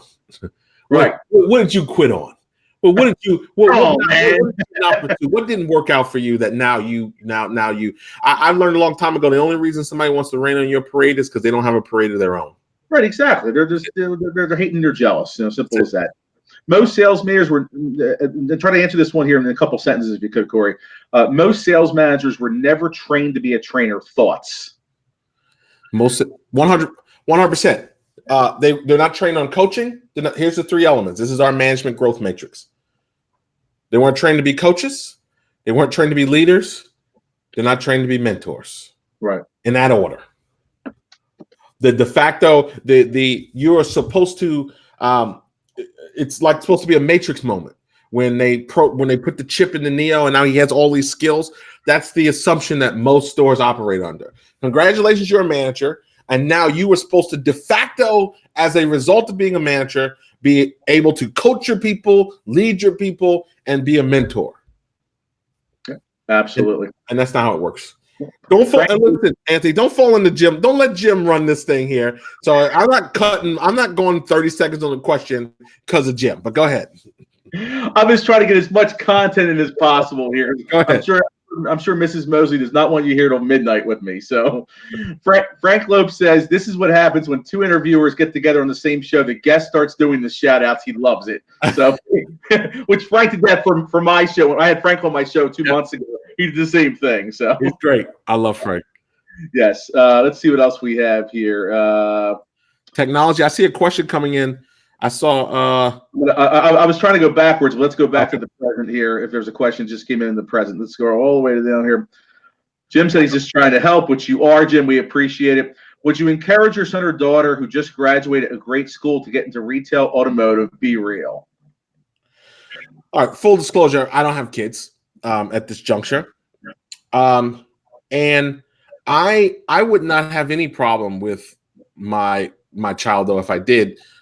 Getting in the automotive industry, I would guide them into particular areas, and I would push obviously the embracing of technology. I would push the ability to do the things that everybody else doesn't want to do. So we walked to a client and we were working with a client, and I started talking to all the salespeople about about the power of LinkedIn, about that being a new referral source for them. And why aren't they connected to every single person on LinkedIn? Because again, I may not want you seeing pictures of my children and all this stuff just because you sold me a car and I thought you were nice. But I may be willing to make a professional connection with you, right? Why don't you have a recommendation from every customer on your LinkedIn profile? And I started having these conversations about LinkedIn, started having these conversations about video and video testimonials and all these other things, and looked for volunteers. Said, hey, whoever, I'm going to be here. Whoever wants a clinic on LinkedIn and wants to get the page set up, once you get this set up, come here, let me know, talk to me. When you get set up, I want to be the first person you link in with. And out of 15, 16 salespeople in that building, 3 took me up on the offer. So when they complain about gross, when they complain about units, when they complain about the customers, when they complain about disruptors in the industry taking their business, I don't want to hear. There's just certain things I don't want to hear. So my son or daughter, I would have no problem with them if they wanted to get into the car business. I have no shame of spending 20 years in the car business. The car business has provided very well for me and my family. It's given me an opportunity to help people with information that I wish somebody would have told me when I came into the business. And I have frustrations with it. I have frustrations with people. I have frustrations with clients and potential clients and people that I think just don't make smart decisions in certain ways. But I would never run from being in the car business or having been in the car business ever.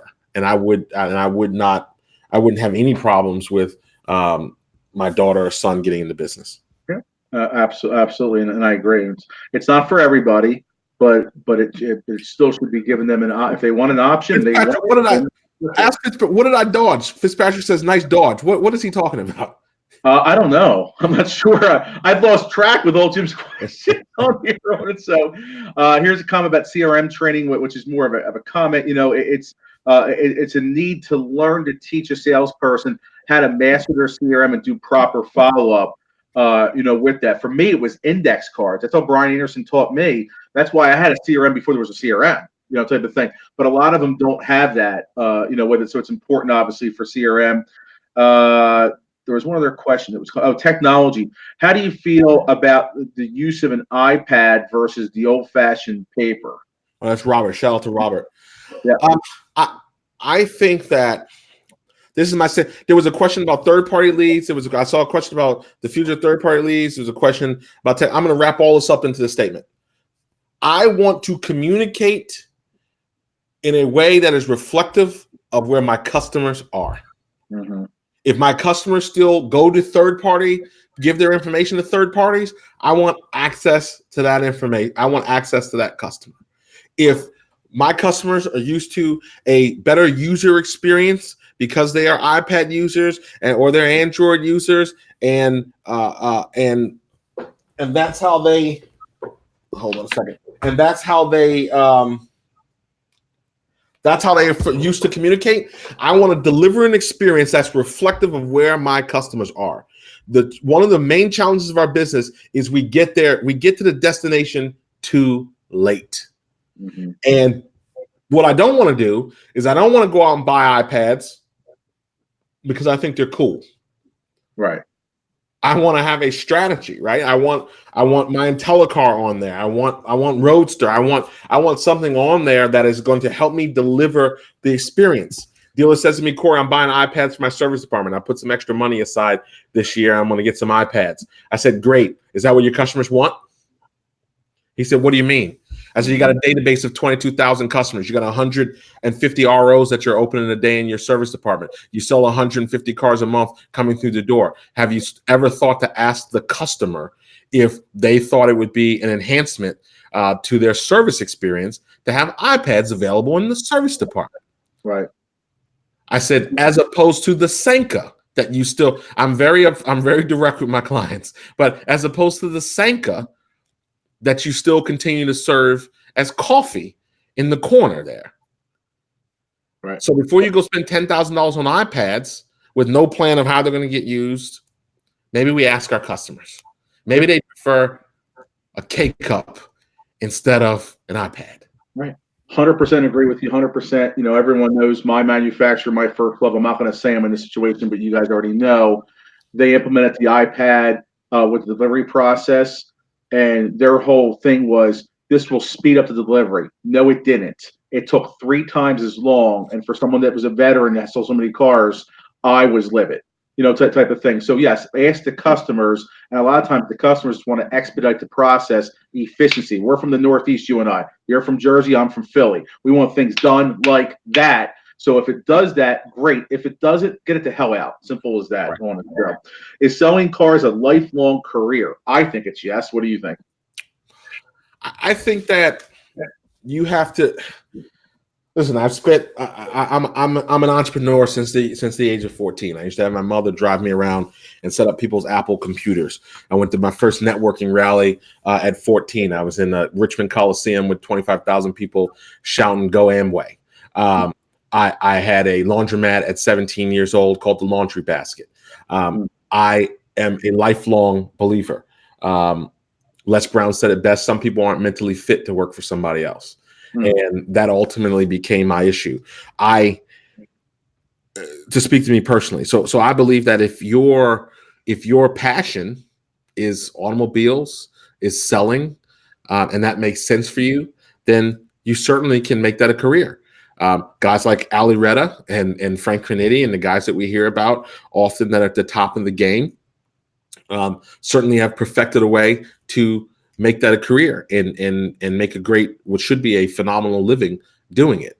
I believe you have to, as someone who works with entrepreneurs and has a book out for first-time entrepreneurs, I believe that you have to do what's in alignment with your passion. For some people, it's a vehicle.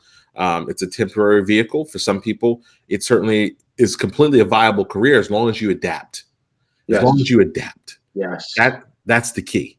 If you think it's going to be, if you think it's going to be like it was, and you're hoping you're going to just keep trying to go to a dealer that still is in the like it was phase, that's going to be problematic for people.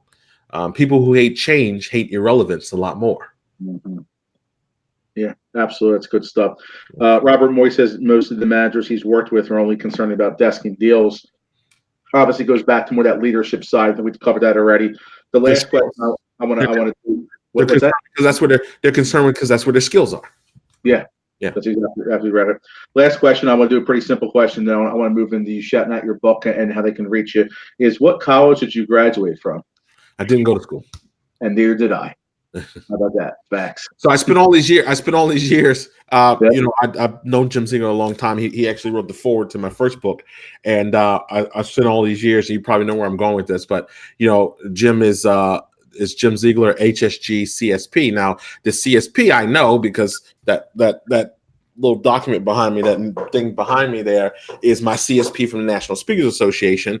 You know, what you get when you achieve a certain level of recognition as a speaker. So I knew what that was, and I finally said, Jim, you know what? In fact, I got the book, my automotive book, and CSP HSG is right there that he's got on here. And I said, Jim, what the hell is HSG? And he said, high school graduate. And I thought that was the funniest thing for all these years, because you know, you put some initials after your name, so you actually think you're more important. So all these years he's, you know, HSG CSP, and I'm like, what you know, like, oh, very prominent HSG high school graduate. So nope, didn't go to college. As my father says, I went to Street U. Street U, Hard Knock, whatever, you know, School of Hard Knocks, all these different things. Street U, School of Hard Knocks, whatever it may be. With that on it. So yeah, it's good stuff. Man, Jim's still flowing with questions. Oh my goodness. You know, all right, we'll take one more here. One more, Mr. Fitzpatrick. You were so amazing. Please give our He's in rare form tonight, I gotta tell you. He said it was the coffee. I caught that comment about a half hour ago. He said something about the coffee or something. So okay. But he's gonna be up all night. So why don't we treat our employees better? And let's have that be the final question that I want you to promote your book and everything at that point. So I think that's a perfect question to end the questions out here. So many good questions, man. I love everybody on here, man. I have to cut my neck now because my iPad was dying to see the things. Okay, what was the question? But why don't we treat our employees better? I think we don't treat our employees. I think dealers. I think don't treat your employees better. Goes back to my original answer: belief system. Yeah. A belief system. It's silly to think. And Gary Van, I consume information and I try to credit people.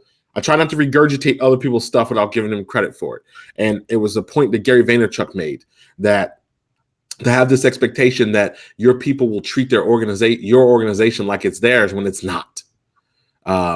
You should treat my dealership as if it was yours, but it's not. I don't have any equity in your dealership. I'm never going to have the level of concern for your dealership that you are going to be concerned for your dealership. And it's not a fair equation.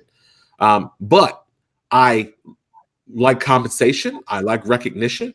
And I want to have a level of importance. And when you look at some of the best organizations, the ones that people talk about, they have people that will run out in the middle of traffic for them. And that's a culture issue. That's something you manifest. It's not something that comes when you make comments like, I don't think my employees should eat at the same restaurants that I do. And this is a legitimate comment that I heard come out of a dealer's mouth. And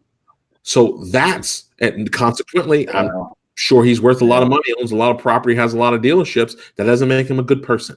That doesn't mean that his people, if they weren't being compensated, wouldn't leave tomorrow if they had other options.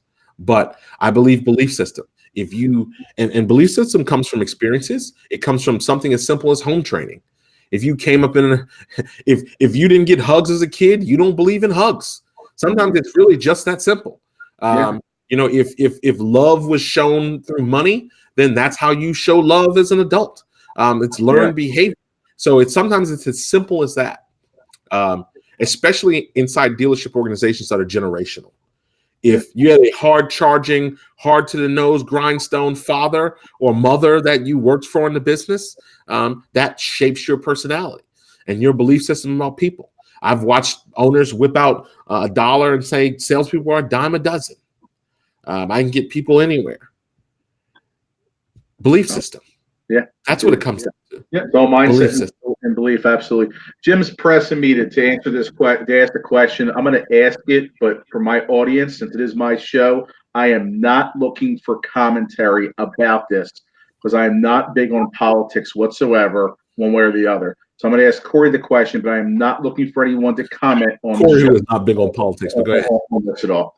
Is Donald Trump good for the car business? And again, my audience do not want comments on the post here about this. Let Cory answer it. You guys keep your opinions to yourself. I am not big on politics. Yeah, nice. That's Jim's question. Yes. I'm doing out of respect for Jim, but I'm not a fan of politics. He's going to get cussed out tomorrow, but he won't answer the phone anyway, so it doesn't matter.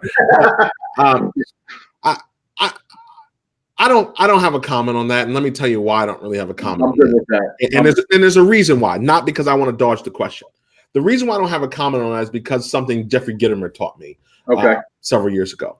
And Jeffrey Gitomer taught me something. He said that he's never concerned about the economy. He is only concerned about his economy. Yes, 100% agree with Jeff. Absolutely. And as I reflect on 20 years in this business, that means I've worked in the business through Trump. I've worked in the business through Obama. I've worked in the business through Bush. I've worked in the business through other presidents. And I've worked in the business through recessions, traumatic recessions, 08, 09, anybody. Yep. And throughout that time, the school of thought became, speaking for business, doing business with dealers. The school of thought was, in tough times, we need strategies. In good times, we need strategies. So there was never, in my line of work, there was never a scenario where there wasn't a need. The buyer simply became different. Yes. In the recession, the buyer became an individual who was trying to hold it all together. Mm-hmm. In the prosperity state, it became the guy who had all the momentum in the world and wanted to keep it. So it never became an issue regarding who. you could get into things like tariffs and the impact on that, and manufacturers that have signaled certain prices will go up, and you could debate that. But fundamentally, people who need to drive will continue to drive.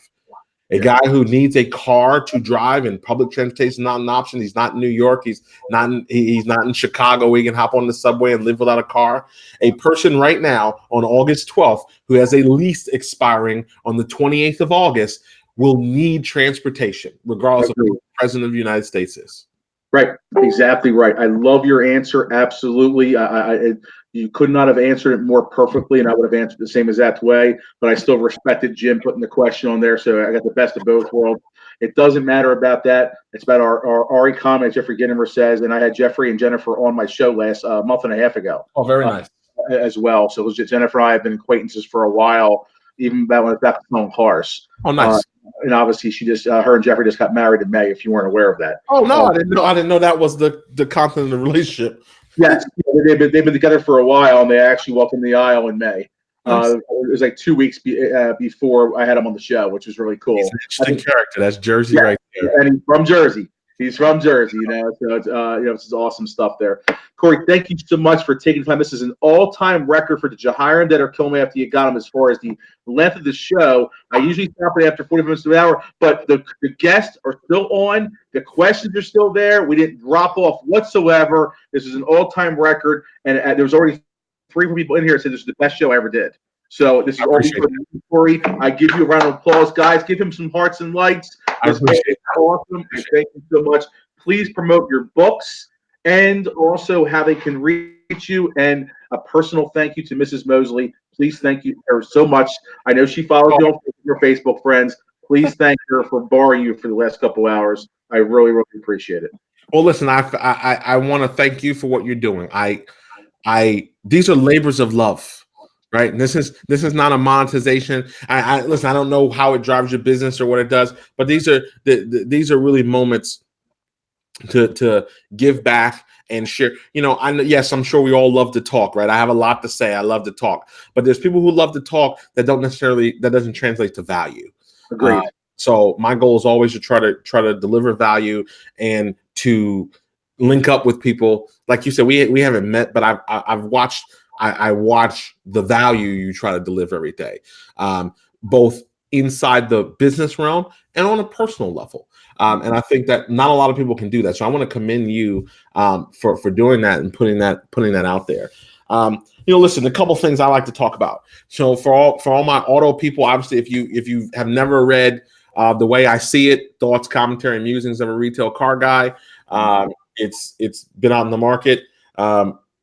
You could grab that. That's on Amazon, nice and easy with your Prime, and get that. I think there's some great stuff in there. I wrote it a couple years ago, so I'm not talking about Facebook and that stuff in there, but I think there's still a lot of relevant stuff in here, and obviously always appreciate that support. My new book, literally, this is actually the publisher's copy. I've got a huge box in the back. If you're pursuing entrepreneurship and interested in that, Entrepreneurship Confidential is my new book. Strategies and Real Talk for First-Time Entrepreneurs. So that's literally just dropped. Shipments are here. It will be on Audible. It will be on iTunes for audio.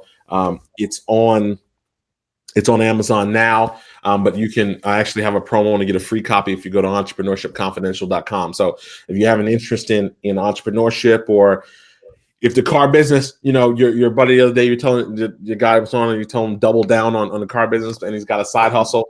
Sooner or later, maybe that side hustle might be pushing his passion more in the other direction. So this is strictly, talking about entrepreneurs. But I'm pretty easy to find. CoryMosley.com. If you're in the auto space, Mosley Automotive is the automotive business.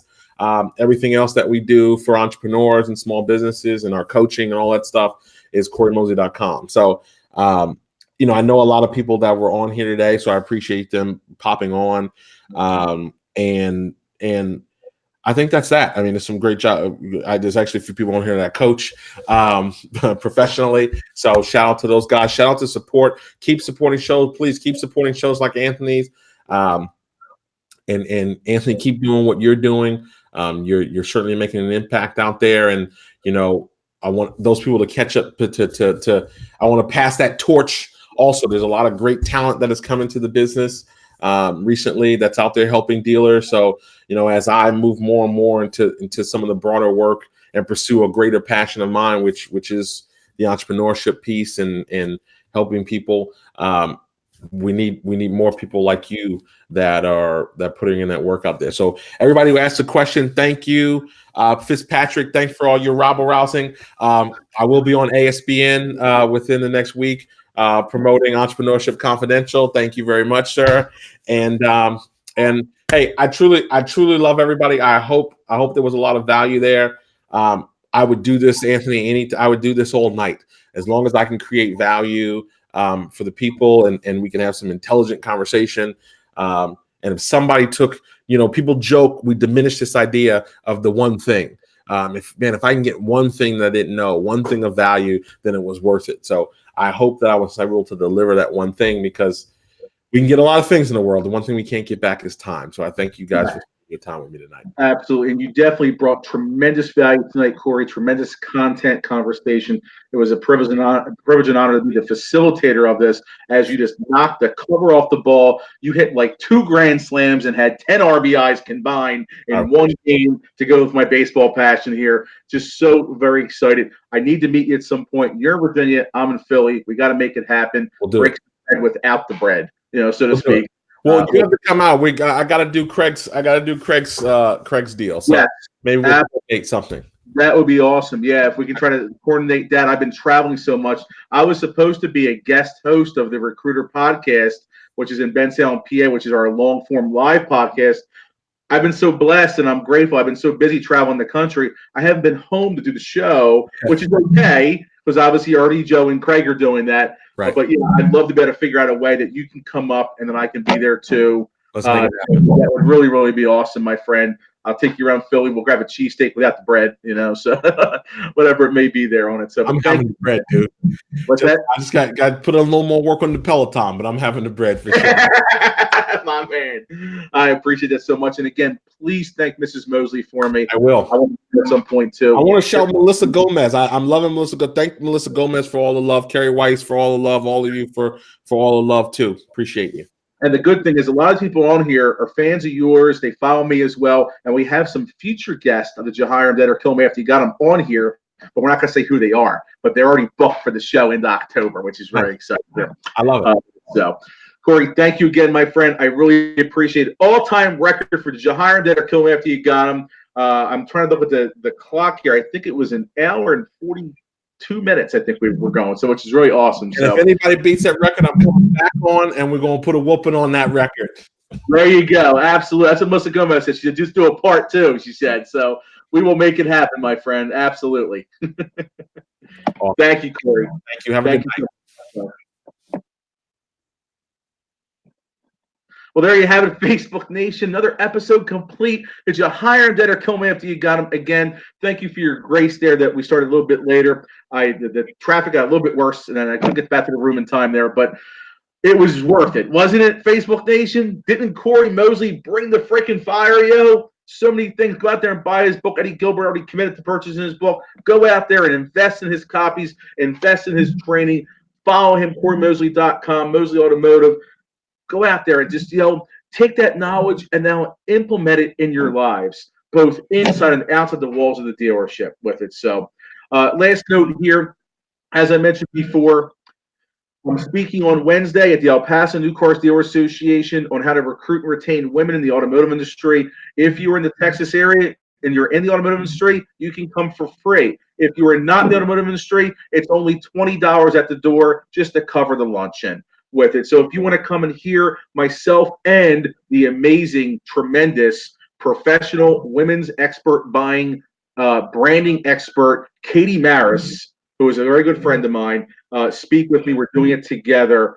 Please reach out to me. And also, if you guys want to donate to those families that lost the loved ones 2 Saturdays ago with the tragic shooting in El Paso, please let me know. Lexi, who's one of the board of directors there, she told me today as we were on the phone that she has been able to get the El Paso New Cars Dealer Association and Bank of America $40,000 in donations so far. If you guys want to give back, let me know. I'll put you in touch with her, and we'll get that taken care of on it. So until next week, Facebook Nation, go out there and positively impact the lives of others. I'm going to leave it with this one last thing, which is from my Facebook Live a few hours ago on the beach.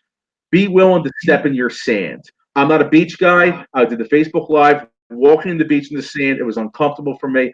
Be willing to step in your sand, whatever it is, to be uncomfortable so you can be the best version of yourself. I will talk to you soon. As always, Facebook Nation, go all in.